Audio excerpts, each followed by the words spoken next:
Здравствуйте! Установив Photoshop 2020 и плагины, я столкнулся с небольшой проблемой. Мой любимый плагин Color Efex Pro от Nik Collection не работает.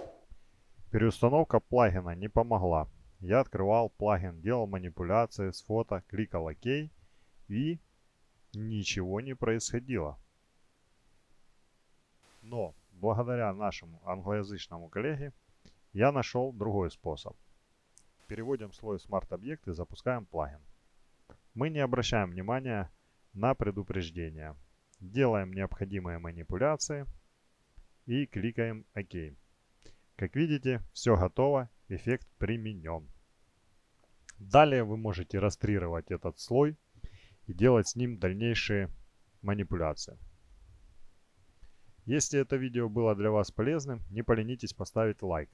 Всего доброго и спасибо за внимание.